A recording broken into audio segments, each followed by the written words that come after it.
साथियों, आप सभी को मेरा नमस्कार। मेरा नाम है विनोद मियाँ और आप देख रहे हैं त्रिशूल एजुकेशन। बहुविकल्पीय प्रश्न उत्तरों की सीरीज का यह 17वां पार्ट है अर्थशास्त्र का, या हम कहें कि 17वां वीडियो है एमसीक्यू सीरीज 17 इकोनॉमिक्स, जो कि पीजीटी इकोनॉमिक्स भर्ती परीक्षा, सीईटी पीजी इकोनॉमिक्स प्रवेश परीक्षा, इसके अलावा आईएएस, पीसीएस या किसी भी अन्य ग्रेड से रिलेटेड परीक्षा है और वह इकोनॉमिक्स से संबंधित है, तो उन सभी के लिए यह सीरीज बहुत ही महत्वपूर्ण है, क्योंकि हमने इसमें ऐसे प्रश्न लिए हैं और जिसको इस प्रकार से समझाने की कोशिश की जा रही है जिससे कि आपका कॉन्सेप्ट क्लियर हो जाए और आप इन परीक्षाओं में 100% सफल हों। लेकिन इसके लिए आपको करनी है कड़ी मेहनत। कड़ी मेहनत का कोई विकल्प नहीं है। आज का संघर्ष आपका कल की सफलता सिद्ध होगा। तो आपने कड़ी मेहनत करनी है। इसके अलावा आपने क्या करना है, आपने कमेंट में लिखना है कि यह सीरीज आपकी समझ में आ रही है कि नहीं आ रही है, और इसके साथ आपने हमारे चैनल को सब्सक्राइब करना है। वीडियो यदि पसंद आए तो लाइक और शेयर करना है। तो शुरू करते हैं अपनी MCQ series 17 economics. Question number first लेते हैं। ध्यान पूर्वक क्वेश्चन को देखना है। एक समान वस्तु की विभिन्न उपभोक्ताओं से भिन्न भिन्न कीमत वसूल करना कहा जाता है। कीमत सामान्यकरण ए, बी कीमत समानता, सी कीमत विभेदीकरण, डी केवल ए और बी सही हैं। करेक्ट आंसर है सी कीमत विभेदीकरण। एक समान वस्तु हो और विभिन्न उपभोक्ताओं से, अर्थात जो वस्तुएं खरीदते हैं और उनसे कोई विक्रेता अलग अलग कीमत वसूल करता है एक ही वस्तु की, तो वह क्या कहलाती है? कीमत विभेदीकरण कहलाती है। माना कोई वस्तु है एक्स और जो बेचने वाला है किसी से ले रहा है 5 रुपया, ठीक है, किसी से ले रहा है 4 रुपया, किसी से ले रहा है 6 रुपया। इस प्रकार से वो एक ही प्रकार की वस्तु को बेचता है, लेकिन अलग अलग लोगों से अलग अलग कीमत क्या करता है? लेता है, या उनको उस कीमत पर बेचता है। तो उसे कहते हैं कीमत विभेदीकरण। क्वेश्चन नंबर 2 लेते हैं। पीगू ने कीमत विभेद के कितने रूप बताए हैं? इट मीन्स हुआ कि जो प्रोफेसर पीगू हैं इकोनॉमिस्ट, उन्होंने कीमत विभेद के कितने प्रकार बतलाए हैं? ए 3, बी 4, सी 2, डी 5। करेक्ट आंसर है ए 3। अर्थात पीगू ने कीमत विभेद के या प्राइस डिस्क्रिमिनेशन के 3 रूप या 3 डिग्रियां बतलाई हैं। क्वेश्चन नंबर 3 पर नजर डालते हैं। कीमत विभेद की कोटि नहीं है। हमने यहाँ पर कीमत विभेद की कोटि या श्रेणी देखनी है कि कौन सी नहीं है। ए प्रथम कोटि का कीमत विभेदीकरण, बी द्वितीय कोटि का कीमत विभेदीकरण, सी तृतीय कोटि का कीमत विभेदीकरण, डी चतुर्थ कोटि का कीमत विभेदीकरण। ई डी गलत है, बाकी विकल्प सत्य हैं। करेक्ट आंसर है ई, डी विकल्प गलत है और बाकी विकल्प क्या हैं? सत्य हैं। अर्थात ए बी सी ये तीनों के तीनों जो विकल्प हैं कीमत विभेद की कोटि या श्रेणी के संबंध में तीनों के तीन सत्य हैं। और ये 3 जो कोटियां बताई हैं ये प्रोफेसर पीगू ने बताई हैं। तो प्रथम कोटि का कीमत विभेदीकरण क्या होता है? जब कोई विक्रेता अपनी वस्तु की प्रति इकाई अधिकतम कीमत वसूल करता है। अधिकतम कीमत अर्थात जो ग्राहक वस्तु को खरीदता है और जितनी कीमत वो देना चाहता है वो उसे उतना ही वसूल कर लेता है। माना कोई बाजार में गया और वो 100 रुपये में लेना चाहता है तो उसको 100 रुपये में देगा। लेकिन ऐसी स्थिति में क्या होता है कि जब वो 100 रुपये लेकर गया और मानकर चल रहा है उपभोक्ता को 100 रुपये में मिलेगी, ठीक है, हो सकता था कि उसको 80 में मिल सकती थी, लेकिन उसने सोचा 100 और उसको 100 में ही दिया जाता है, तो वो उच्चतम कीमत होगी और ऐसी स्थिति में उपभोक्ता को किसी भी प्रकार की बचत प्राप्त नहीं होगी, जिसे कि उपभोक्ता की बचत कहते हैं। तो यह हुआ प्रथम कोटि का कीमत विभेदीकरण। द्वितीय कोटि का कीमत विभेदीकरण बी पर लिखा हुआ है, ये पहले का ठीक उल्टा है। यहाँ पर क्या होता है? अलग अलग समूह में व्यक्तियों को बांट दिया जाता है और प्रत्येक समूह का जो सबसे निर्धन व्यक्ति है, जितनी कीमत को देने के लिए तैयार होता है, वह द्वितीय कोटि का कीमत विभेदीकरण कहलाता है। इसका उदाहरण लेते हैं, जैसे रेलवे जो सर्विस प्रोवाइड करती है, तो उसमें अलग-अलग डिब्बे लगे रहते हैं। कोई फर्स्ट क्लास का होता है, कोई सेकंड क्लास का होता है, कोई थर्ड क्लास का होता है। तो फर्स्ट क्लास का जो डिब्बा होता है, उसका किराया ज़्यादा होता है। सेकंड क्लास का क्या होता है, और कम होता है, और थर्ड क्लास का क्या होता है, और कम होता है। तो थर्ड क्लास के डिब्बे में कौन बैठता है कम किराया होने पर? सबसे गरीब आदमी बैठता है। तो यह द्वितीय कोटि का कीमत विभेदीकरण कहलाता है। अगला आता है तृतीय कोटि का विभेदीकरण। अब तृतीय कोटि में क्या होता है कि जो विक्रेता है वस्तु को बेचने वाला, वो बाजारों को अलग-अलग भागों में बाँट देता है, ठीक है? ए बाज़ार, बी बाज़ार, सी बाज़ार, डी बाज़ार, ठीक है? और वहाँ पर वस्तु की माँग की लोच के अनुसार वस्तु की कीमत वसूल करता है। इट मीन्स वह यदि वस्तु की माँग की लोच जिस बाज़ार में अधिक होगी, तो वहाँ पर कीमत ज़्यादा रखेगा, और जहाँ पर वस्तु की माँग की लोच कम होगी, तो वहाँ पर कीमत कम रखेगा, लेकिन वस्तु रहेगी एक ही। तो ये होगा तृतीय कोटि का कीमत विभेदीकरण। तो इस प्रकार से जो प्रोफ़ेसर पिगू हुआ है, उसने कीमत विभेदीकरण को कितने भागों में बाँटा है? 3 भागों में बाँटा है। इसलिए आपने तीनों की कोटि को याद रखना है। क्वेश्चन नंबर 4 लेते हैं, कीमत विभेदीकरण कब संभव है? अर्थात कीमत में अंतर करना एक विक्रेता के लिए कब संभव हो सकता है, या कौन-कौन से कारण हैं? ए, कानून के आधार पर, बी, उपभोक्ताओं की रुचि अथवा अधिमान, सी, बाज़ारों का अधिक दूरी पर होना, डी, वस्तु या सेवा का हस्तांतरण न हो पाना, ई, सभी विकल्प सत्य हैं। करेक्ट आंसर है ई, सभी विकल्प सत्य हैं। ये है कानून के आधार पर। कानून के आधार पर कैसे हो सकता है? उदाहरण के द्वारा समझते हैं। जैसे कि सरकार बिजली विभाग को कानून बनाकर आदेश देती है कि जो कनेक्शन घरेलू उपभोक्ताओं द्वारा घरेलू उपभोग के लिए लिए जाएंगे बिजली के, जिसे डोमेस्टिक लाइन कहते हैं, तो क्या करेंगे, वहाँ पर जो बिजली का रेट होगा वह कम होगा। दूसरा, जो कॉमर्शियल पर्पज़ के लिए बिजली की लाइन लेंगे, जैसे फैक्ट्री में लेंगे या दुकानों में लगाना है, तो उनसे बिजली का जो रेट होगा पर यूनिट ज़्यादा होगा। भले बिजली चाहे वो घर में जाए और चाहे फैक्ट्री में जाए, दोनों एक ही जैसी होती है। दोनों पे हाथ लगाएँगे तो प्यारा-सा करंट ही लगेगा। तो ये तो हो गया कानून के आधार पर। दूसरा, उपभोक्ताओं की रुचि अथवा अधिमान। जो विक्रेता होता है, वो उपभोक्ताओं की रुचि या अधिमान को भी नज़र में रखता है, ठीक है? इसलिए वो विभिन्न प्रकार के लेबल अपनी वस्तु के बाहर से लगाता है। किसी पे आकर्षक लगा दिया, ठीक है? किसी पे कम आकर्षक लगा दिया। तो ऐसा इससे क्या होता है कि जो आकर्षक दिखता है, अच्छा डिज़ाइन बना रखा, भले दोनों के अंदर वस्तु एक ही जैसी होती है, लेकिन आदमी समझता है जिसके पास ज़्यादा धन है कि हाँ भैया इसका प्राइस ज़्यादा है, ज़्यादा चमकीला है, तो ये मैं लूँगा, ठीक है? और जो कम चमकीला है उसको कौन खरीदेगा? गरीब आदमी खरीदेगा। तो इस प्रकार से उपभोक्ताओं की रुचि और अधिमान के आधार पर भी कीमत अलग-अलग कर सकता है। बाज़ारों का अधिक दूरी पर होना, 2 बाज़ार है, माना ए बाज़ार है, फिर दूसरा है बी बाज़ार, दोनों बहुत दूर-दूर हैं। एक बाज़ार में क्या कर रहा है विक्रेता, एक वस्तु क्या कर रहा है सस्ता बेच रहा है, अगले बाज़ार में क्या कर रहा है महँगा बेच रहा है। लेकिन जहाँ महँगा बिक रहा है, उसको दूसरे सस्ते वाले बाज़ार के बारे में जानकारी नहीं है, क्योंकि दूर-दूर हैं। यदि महँगे वाले को पता चल जाए वहाँ सस्ता बिक रहा है, तो क्या करेगा? वो इसी बाज़ार में पहुँच जाएगा सस्ती वस्तु को लेने के लिए, फिर तो क्या होगा? दोनों जगहों की कीमत बराबर हो जाएगी। अगला है वस्तु या सेवा का हस्तांतरण न हो पाना। कुछ वस्तुएँ या सेवाएँ ऐसी होती हैं कि एक बार जिसने यूज़ कर दिया, वो किसी को नहीं दे सकता है। माना कि डॉक्टर ने देखा कि एक गरीब आदमी है, उसका ऑपरेशन कर दिया, ओके जी, तो उससे कम पैसे लिए।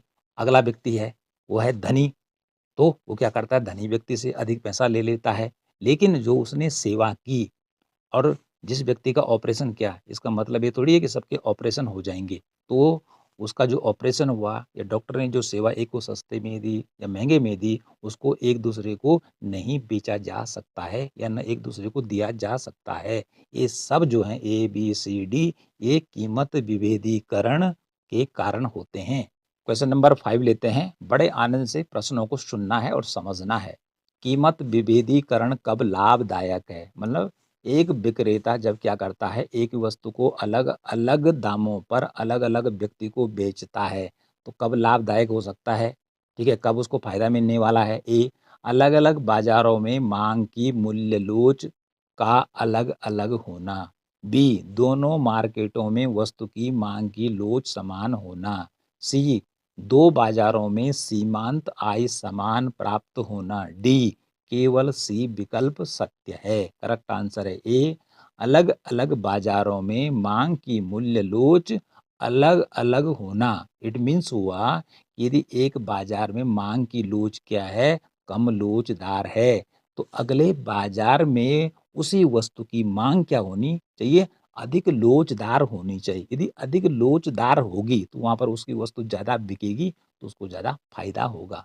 ठीक है जी? और जहाँ पर उसकी वस्तु की माँग की लोच कम होगी, तो वहाँ पर उसको कम फ़ायदा होगा। तो क्या करेगा कि जहाँ पर माँग की लोच कम है, तो वहाँ पर अपनी वस्तु का मूल्य कम रखेगा, और जहाँ पर उसकी वस्तु की मूल्य लोच क्या है, माँग की अधिक होगी, ठीक है? वहाँ पर डिमांड ज़्यादा होगी, तो वहाँ पर हाई प्राइस रखेगा। ठीक है जी? इस प्रकार से वस्तु तो एक ही होगी, लेकिन माँग की लोच को ध्यान में रखा जाता है। इसलिए आपने इसको ए वाले पॉइंट को कंठस्थ याद कर लेना है।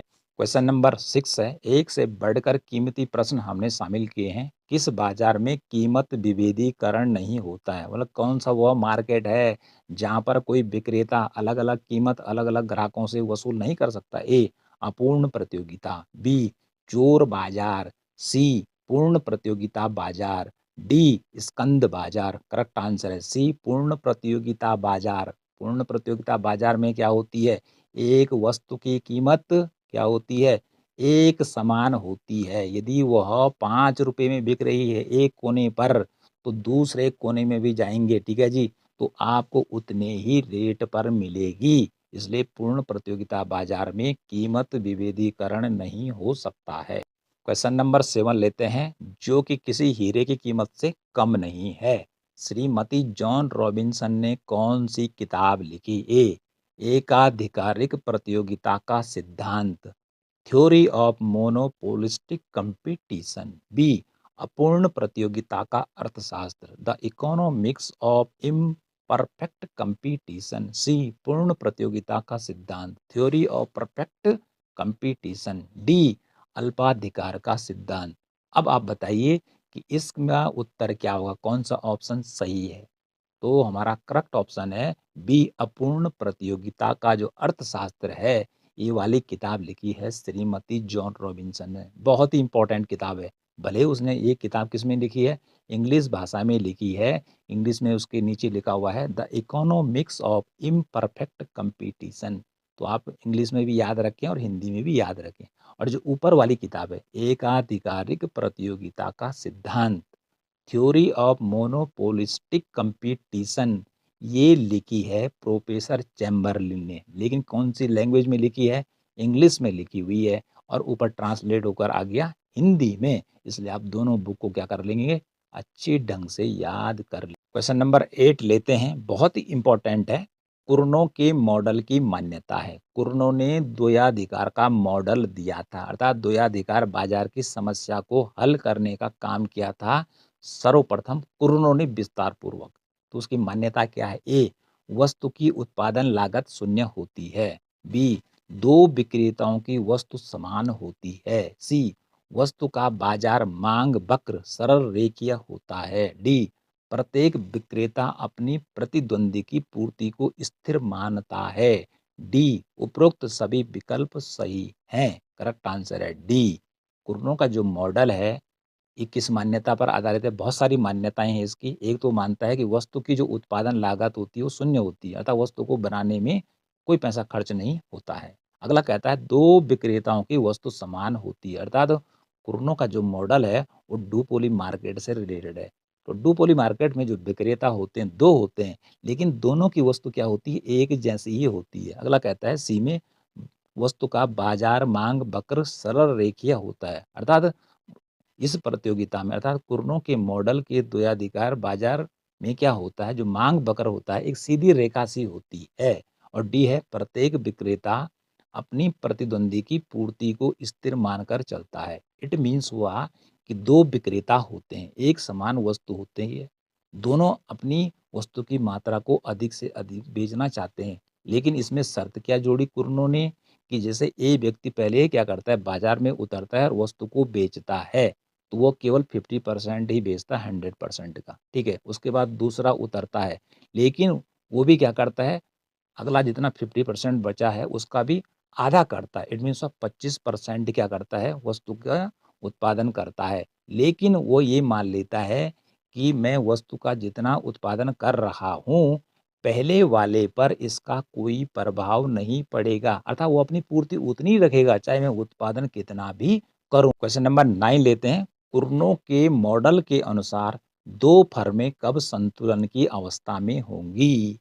क्योंकि कुर्नो का जो द्वयाधिकार मॉडल है, ठीक है, इसमें उसने शर्तें बताई हैं कि दो फर्में, क्योंकि द्वयाधिकार में दो ही फर्में होती हैं, दो ही विक्रेता होते हैं जो एक समान वस्तु को बेचने का काम करते हैं, लेकिन उसने कहा कि कब दोनों संतुलन की अवस्था में होंगे। ओके, ए, जब दो फर्में अलग अलग 1/3 और 1/3 वस्तु का उत्पादन करेंगी।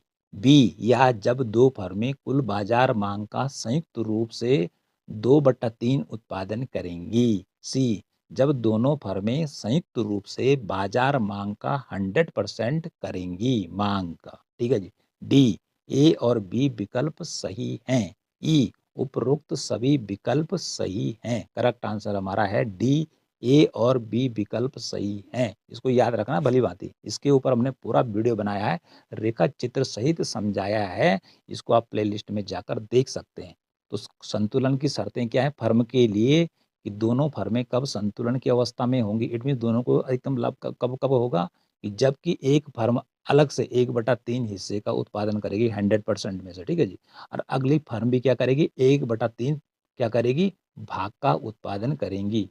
तो इसको ही हम परसेंटेज में लेंगे तो एक करेगी 1/3 का मतलब हो गया 33.33%।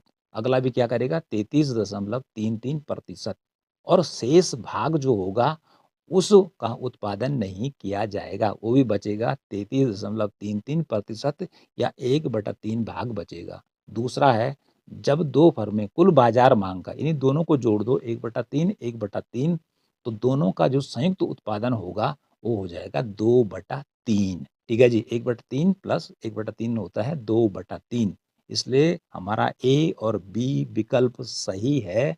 और इस बात को भली भांति आप याद कर ले कि संतुलन की शर्त कितनी बताई, यदि फर्म अलग अलग उत्पादन करेगी तो जहाँ वो कहाँ पहुंचेगी 1/3 उत्पादन पहुंचेगी, अगला भी क्या करेगी 1/3 करेगी, तब जाके क्या होगा इनका इक्विलिब्रियम। इसी के साथ मैंने क्या बताया कि यदि दोनों क्या कर सकते हैं एक साथ उत्पादन को मिला दें तो दोनों का उत्पादन होना चाहिए 2/3, इससे ज्यादा नहीं होना चाहिए। तो ये दो चीजें आपने याद रखनी है 1/3 1/3, और ये दोनों को मिला दिया जाए तो 2/3 उत्पादन करेंगी। क्वेश्चन नंबर 10 लेते हैं। कुर्नो का जो मॉडल है वो किस बाजार से रिलेटेड है, द्वयाधिकार बाजार से रिलेटेड है, लेकिन यह अल्पाधिकार बाजार पर भी क्या होता है लागू होता है।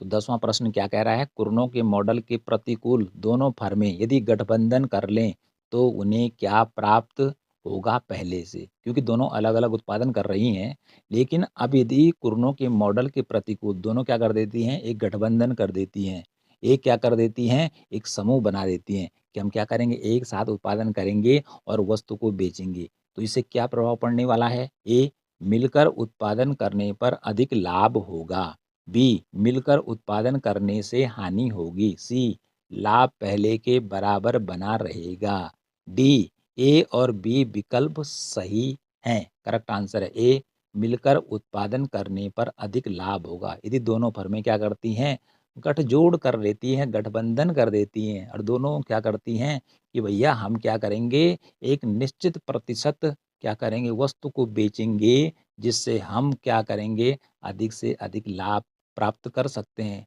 और यदि अलग अलग रहते हैं तो क्या होगा कि उत्पादन आगे पीछे करते रहेंगे, तो जिससे इनका लाभ क्या होगा कुर्नो के मॉडल के अनुसार कम होगा। तो गठबंधन करने पर क्या होगा लाभ इनका बढ़ जाएगा उत्पादन करने पर। क्वेश्चन नंबर 11 लेते हैं। एजवर्थ मॉडल की मुख्य विशेषता है। एजवर्थ का जो मॉडल है ये भी डुओपोली मार्केट से ही रिलेटेड है, द्वैधाधिकार बाजार से संबंधित है। तो एजवर्थ मॉडल की मुख्य विशेषता है ए, दोनों विक्रेताओं में बाजार आधा आधा बटा होता है। बी, द्विअधिकार में कोई भी निश्चित संतुलन स्थापित नहीं हो सकता है। सी, प्रत्येक विक्रेता अपने प्रतिद्वंदी की कीमत को स्थिर मान लेता है। डी, द्विअधिकारी संपूर्ण बाजार को पूरा नहीं कर सकते हैं, अर्थात द्विअधिकारी संपूर्ण बाजार मांग को पूरा नहीं कर सकते हैं। ई, सभी विकल्प सत्य हैं। करेक्ट आंसर है ई, सभी विकल्प सत्य हैं। अर्थात यहाँ पर हमने एजवर्थ मॉडल की सारी बातें यहाँ पर एक साथ बता दी आपको, ठीक है, एक दो तो नहीं बताई, एक दो से काम नहीं चलता है।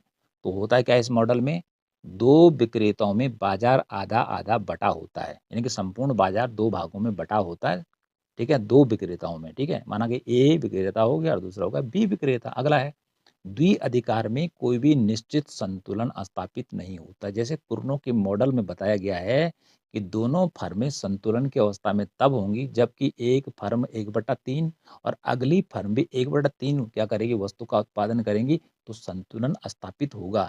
लेकिन एजवर्थ के मॉडल में कोई निश्चित संतुलन ऐसा स्थापित नहीं होता है। अगला है, प्रत्येक विक्रेता अपनी प्रतिद्वंदी की कीमत को स्थिर मानता है। ये सबसे बड़ी विशेषता है एजवर्थ मॉडल की कि यहाँ पर कीमत को आधार माना गया है, ठीक है जी, जबकि कुर्नो के मॉडल में उत्पादन को स्थिर मानकर चलता है दो विक्रेता। कैसे मानता है कि माना पहला उत्पादन करता है स्टार्टिंग, ठीक है जी, और जब पहले को लाभ होता है दूसरा उतरता है तो पहला सोचता है कि वो उतना ही उत्पादन करता रहेगा, अब मैं चाहे जितना उत्पादन करूं, ठीक है जी।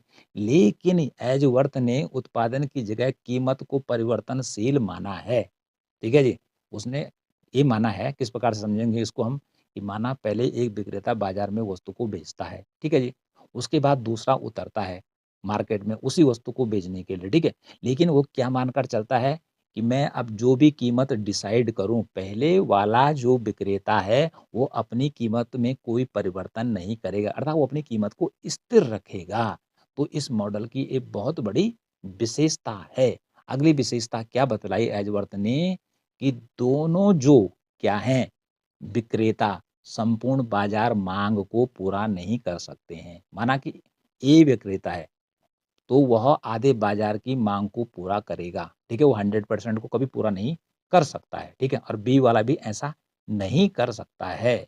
हाँ, दोनों मिलकर बाजार के 100% भाग को पूरा कर सकते हैं, लेकिन अकेला एक नहीं कर सकता है क्योंकि उसके पास इतनी सप्लाई नहीं है कि वह अकेला ही पूरे बाजार की मांग को पूरा कर सके। यह है Edgeworth model. Very important question number 12 है, no learning by doing model किसे कहा जाता है? नो लर्निंग मतलब सीखना कुछ नहीं है और करना है, ये मॉडल की संज्ञा किसको दी जाती है? बहुत ही महत्वपूर्ण प्रश्न है। A Edgeworth model, B Chamberlin model, C Cournot model, D Sweezy model. Correct answer है C Cournot model. Cournot model को no learning by doing model कहा जाता है। सीखना कुछ नहीं है, सीधे काम करना है। क्वेश्चन नंबर 13 है, बहुत इंपॉर्टेंट है, बर्टेंट मॉडल बतलाता है। बर्टेंट मॉडल भी डुओपोली मार्केट से ही रिलेटेड, इसका भी वीडियो बना रखा हमारा, एजवर्थ का भी वीडियो बना रखा है फुल, और इसी प्रकार से कुर्नो मॉडल का भी वीडियो बना रखा है, उसको आप प्लेलिस्ट में जाकर देख सकते हैं। ए द्विअधिकारी की उत्पादन क्षमता असीमित होती है। बी कीमत गिरने की कोई सीमा नहीं होती है। सी समायोजन करने वाली चर राशि कीमत है न कि उत्पादन। डी शून्य कल्पित परिवर्तनशीलता की कल्पना करना। ई उपरोक्त सभी विकल्प सही हैं। करेक्ट आंसर है ई, उपरोक्त सभी विकल्प सही हैं। बर्टेंड मॉडल क्या कहता है? जैसे कि एजवर्थ मॉडल कहता है कि दोनों विक्रेता बाजार की पूर्ण मांग को अकेला पूरा नहीं कर सकते, अलग अलग तो कर ही नहीं सकते हैं, ठीक है जी, दोनों मिलकर करेंगे, ठीक है, बाजार दोनों में अलग अलग बटा होता है, तो उनकी उत्पादन क्षमता क्या होती है, किसमें, एजवर्थ मॉडल में सीमित होती है। लेकिन बर्टेंट मॉडल में क्या होती है, एक भी विक्रेता क्या होता है, वह बाजार की पूरी मांग को क्या कर सकता है, कंप्लीट कर सकता है, ठीक है, यदि दूसरा नहीं करता है। तो द्विअधिकारी की उत्पादन क्षमता क्या होती है, असीमित होती है, मतलब पूरे बाजार में जितनी मांग है उसको पूरा करेगा। कीमत गिरने की कोई सीमा नहीं होती है, अर्थात कीमत कितने भी नीचे गिर सकती है इस मॉडल के अनुसार, ठीक है, बर्टेंड मॉडल के अनुसार, पर कितनी नीचे तक गिरेगी, इतने नीचे भी नहीं गिरेगी, औसत लागत के बराबर, अर्थात एक वस्तु की प्रति इकाई पर जितना व्यय होगा उतने तक गिरेगी, ठीक है। यदि 5 रुपए में वस्तु बिक रही है और पहले वो बिक रही है, क्या उसका नाम 10-15, लेकिन लागत उसकी यदि 5 रुपए है, तो गिरने की जो सीमा होगी वो 5 रुपए तक ही होगी। समायोजन करने वाली चर राशि कीमत है कि न कि उत्पादन। यहाँ पर भी देखा गया है क्या भैया, जैसे कि कुर्नो ने कहा है कि उत्पादन पर जोर दिया था कि परिवर्तन किस में होता है, उत्पादन में होता है, लेकिन बर्टेंड ने क्या किया, कुर्नो की मॉडल की आलोचना की और कहा कि जो परिवर्तन होता है उत्पादन में वो कीमत से होता है, क्योंकि दो विक्रेता होते हैं, वो कीमत में क्या करते हैं, परिवर्तन करते रहते हैं, और कीमत यदि कम करते हैं तो वो उसकी वस्तु की डिमांड स्वतः ही बढ़ जाता है, फिर अगला भी क्या करता है, कम करता है, तो फिर क्या होता है, वस्तु की डिमांड बढ़ जाती है, ठीक है। इस प्रकार से कीमत में कमी करने से वस्तु की क्या होती है, उत्पादन की मांग प्रभावित होती है, न कि उत्पादन मांग को प्रभावित करता है। ओके जी, इसको आपने ध्यानपूर्वक याद रखना है। अगला है शून्य कल्पित परिवर्तनशीलता की कल्पना। इसका अर्थ है कि यहाँ पर भी दो विक्रेता होते हैं, एक पहले बाजार में उतरता है, अगला बाद में उतरता है। अगला क्या सोचता है कि जो कीमत पहले वाला ले रहा है, ठीक है, वो लेता रहेगा, अब मैं जो अपनी वस्तु की कीमत डिसाइड करूंगा, ठीक है जी, पहले वाले उतना ही करेगा, उस पर कोई असर नहीं पड़ेगा, लेकिन ऐसा होता नहीं है। इसलिए ये सारी चीजें आपने अच्छे ढंग से समझनी है, याद करनी है। आप प्लेलिस्ट में जाकर वीडियो को देख सकते। क्वेश्चन नंबर 14 लेते हैं। बर्टेंड मॉडल में संतुलन प्राप्त होता है, अर्थात संतुलन की क्या शर्त बताई है बर्टेंड ने। ए, बाजार कीमत बराबर औसत लागत। बी, दूसरा दोनों विक्रेताओं का संयुक्त उत्पादन पूर्ण प्रतियोगिता उत्पादन के बराबर हो। सी, कीमत अधिक होनी चाहिए। डी, उत्पादन गिरते गिरते शून्य हो जाता है। ई, ए और बी विकल्प ही सही हैं। करेक्ट आंसर है ई। ए में क्या लिखा है, बाजार कीमत बराबर औसत लागत। इसका अर्थ हुआ कि बाजार कीमत और औसत लागत एक दूसरे के बराबर होनी चाहिए, तभी जाके बर्टेंट मॉडल में जो फर्म है वो संतुलन की अवस्था में होंगी। दूसरा है दोनों विक्रेताओं का संयुक्त उत्पादन, अर्थात दो विक्रेता हैं और दोनों के उत्पादन को जोड़ दिया जाए तो वो किसके उत्पादन के बराबर होना चाहिए, पूर्ण प्रतियोगिता में जितना उत्पादन हो सकता है उसके बराबर होना चाहिए। यदि ये दो शर्तें पूरी होती हैं तभी जाके बर्टेंट मॉडल में दोनों फर्में संतुलन की अवस्था में होंगी। तो बर्टेंट मॉडल भी जो है वो डुओपोली मार्केट या द्वैधाधिकार बाजार से रिलेटेड है। क्वेश्चन नंबर 15 लेते हैं। ओलिगोपोली, ये तो अंग्रेजी में हो गया, ठीक है जी, जिसे हिंदी में कहते हैं अल्पाधिकार के संदर्भ में सत्य है, अर्थात अल्पाधिकार के बारे में क्या सत्य है, क्या राइट है। ए, ओलिगोपोली ग्रीक भाषा के दो शब्दों से मिलकर बना है। बी, ओलिगोई और पोलियन से। सी, ओलिगोई का अर्थ है थोड़े। डी, पोलियन का अर्थ है बेचना। ई, उपरोक्त सभी विकल्प सही हैं। करेक्ट आंसर है ई, अर्थात ए बी सी डी जो विकल्प हैं किसके बारे में, ओलिगोपोली या अल्पाधिकार बाजार के संदर्भ में सत्य है। कि जो ओलिगोपोली जो शब्द है ये ग्रीक भाषा के दो शब्दों से मिलकर बना है, ठीक है जी। कौन से शब्द हैं, बी में लिखा है ओलिगोई, एक तो ये हो गया और दूसरा है पोलियन। सी में आ गया कि ओलिगोई का अर्थ होता है थोड़े, ओलिगोई का अर्थ क्या होता है, थोड़े, फ्यू। और डी में है पोलियन का अर्थ होता है बेचना।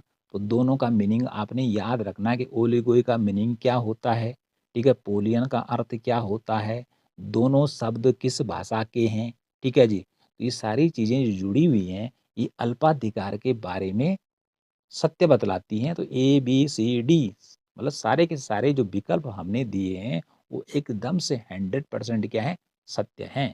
क्वेश्चन नंबर 16 लेते हैं। कुछ में प्रतियोगिता किसे कहा जाता है।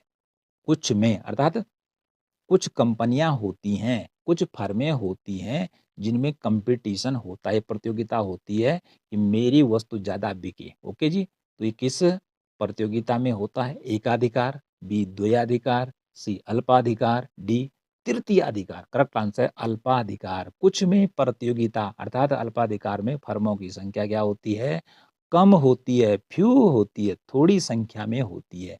जैसे भारत में पंखा बनाने वाली कंपनियाँ क्या हैं? बहुत कम है। फ़ोन बनाने वाली कंपनियाँ क्या हैं? बहुत कम हैं। ओके जी। इसी प्रकार से टीवी बनाने वाली, कंप्यूटर बनाने वाली जो फर्में हैं, कैसी हैं? कम हैं। तो ये सारे के सारे जो उदाहरण ये अल्पाधिकार के हैं। तो कुछ में प्रतियोगिता किसे कहा जाएगा? बहुत इंपॉर्टेंट क्वेश्चन है। तो उत्तर होगा अल्पाधिकार को कुछ में प्रतियोगिता कहा जाता है। क्वेश्चन नंबर 17 लेते हैं। यदि पूर्ण प्रतियोगिता की स्थिति हो, कि पूर्ण प्रतियोगिता की स्थिति में कुर्नों के मॉडल पर क्या प्रभाव पड़ेगा? क्योंकि कुर्नों का मॉडल पूर्ण प्रतियोगिता से संबंधित नहीं है, वो तो द्वयाधिकार बाजार से संबंधित है। लेकिन स्थिति कैसी हो कि पूर्ण प्रतियोगिता की स्थिति में कुर्नों के मॉडल पर क्या प्रभाव पड़ेगा? ए, उत्पादन और कीमत कम होगी। बी, उत्पादन अधिक और कीमत कम होगी। सी, लाभ पहले के बराबर रहेगा। डी, ए और बी सही विकल्प हैं। करेक्ट आंसर है बी, उत्पादन अधिक होगा और कीमत कम होगी। कब? पूर्ण प्रतियोगिता की स्थिति में कुर्नों के मॉडल में। ओके जी। उत्पादन तो ज़्यादा करेंगी दोनों फर्में, लेकिन दोनों की कीमत क्या होगी? कम होगी। क्वेश्चन नंबर 18, अल्पाधिकार को हम पहले भी पढ़ा चुके हैं, उसका वीडियो आप देख सकते हैं। अल्पाधिकार को अर्थशास्त्रियों ने क्या कहा है? ए, एकाधिकार।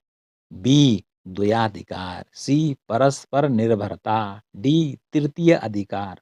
करेक्ट आंसर है सी, परस्पर निर्भरता। अल्पाधिकार बाजार को अर्थशास्त्री ने क्या कहा है? परस्पर निर्भरता, अर्थात जो फर्में होती हैं वो एक दूसरे पर निर्भर होती हैं। किसको लेकर? कीमत और उत्पादन की मात्रा को लेकर। ऐसा नहीं है कि एक फर्म ने कीमत गिराई और वो सोच रही कि मैंने कीमत कम कर दी और इससे मेरी वस्तु की डिमांड बाजार में ज़्यादा बढ़ेगी, लेकिन अगली फर्म भी वैसे ही करती है। ठीक है जी? क्योंकि अगली फर्म भी उसी प्रकार की वस्तु मिलती-जुलती बनाती हैं अल्पाधिकार के अंतर्गत। तो इसलिए अल्पाधिकार के अंदर जितनी फर्में होती हैं, चाहे मोबाइल बनाने वाली फर्में, क्योंकि मोबाइल बनाने वाली चंद ही क्या हैं? कंपनियाँ हैं। इसी प्रकार से टीवी बनाने वाली कम ही कंपनियाँ हैं, फ्रिज बनाने वाली भारत में कम ही कंपनियाँ गिनती भर की हैं, ठीक है? तो ये आपस में परस्पर निर्भरता रखती हैं, ओके? कि ऐसा नहीं करती कि मैंने प्राइस कम कर दिया, तो अगला नहीं करेगा, तो वो दूसरे को भी ध्यान में रखता है, ओके? तो जब दोनों की आपस में निर्भरता बन जाती है फर्मों की, तो उसे कहते हैं परस्पर निर्भरता और ये विशेषता होती है ओलिगोपोली मार्केट की। क्वेश्चन नंबर 19 लेते हैं, अल्पाधिकार की विशेषता है, बहुत ही इंपॉर्टेंट है। मतलब जो वीडियो आज मैं आपको बतला रहा हूँ एमसीक्यू वाला, ये सारे प्रश्न बहुत ही इंपॉर्टेंट है, ठीक है? इसमें बहुत सारे मॉडल मैंने आपको बताए हैं। 100% यहाँ से कुछ ना कुछ प्रश्न जरूर आते हैं। ए, विक्रेताओं की थोड़ी संख्या। बी, मांग वक्र की अनिश्चितता। सी, परस्पर निर्भरता, विज्ञापनों पर भारी खर्च, कीमत में स्थिरता, समूह व्यवहार। ई, उपरोक्त सभी विकल्प सत्य हैं। करेक्ट आंसर है ई। इट मीन्स हुआ अल्पाधिकार की ए बी सी डी ये सब विशेषताएं हैं और ये सब विशेषताएं मिलकर अल्पाधिकार बनाती हैं। कि अल्पाधिकार में क्या होता है? विक्रेताओं की थोड़ी संख्या। विक्रेता कौन होती हैं? फर्में होती हैं जो वस्तुओं को बनाती हैं। जैसे हम टेलीविजन की बात कर रहे हैं, हम कंप्यूटर की बात कर रहे हैं, हम वॉशिंग मशीन की बात कर रहे हैं, मोबाइल फ़ोन की बात कर रहे हैं। तो मोबाइल फ़ोन बनाने वाली कितनी कंपनियाँ? हज़ारों हैं क्या? संख्या कम है, कोई रियलमी है, कोई रेडमी है, कोई ओप्पो है, कोई पोको है, फिर क्या सैमसंग है, ठीक है जी। एक आध कंपनियाँ हैं, ठीक है। इसी प्रकार से पंखा बनाने वाली कंपनियाँ भी क्या है? बहुत कम है, फ्रिज बनाने वाली भी कम है। तो विक्रेताओं की संख्या कैसे होती है? थोड़ी होती है, फर्मों की संख्या थोड़ी होती है, फ्यू होती है।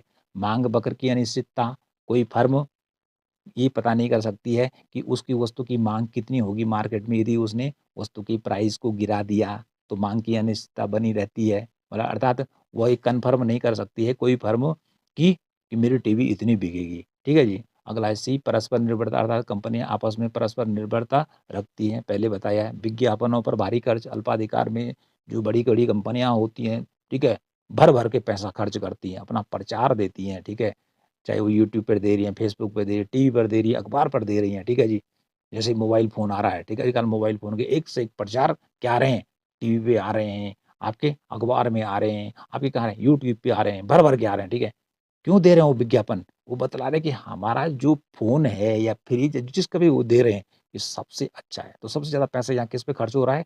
विज्ञापन ऐड पर खर्च कर रहे हैं, अल्पाधिकार में। अगला है कीमत में स्थिरता, अर्थात बाज़ार में कीमत में स्थिरता मिलती है। ऐसा नहीं है कि एक फ़ोन बहुत ऊपर चला जाए प्राइस में और एक बहुत नीचे चला जाए, अर्थात कीमत इसमें समानता देखने स्थिरता देखने को मिलती है, सामान्य कीमत स्तर, चाहे वो डिमांड और सप्लाई में कितना ही अंतर आ जाए, लेकिन कीमत स्थिरता इस प्रतियोगिता के अंतर्गत बनी रहती है। लगभग जो फ़ोन होते हैं एक ही सीरीज़ के, वो एक ही प्राइस पर सभी कंपनियाँ बेचने का काम करती हैं।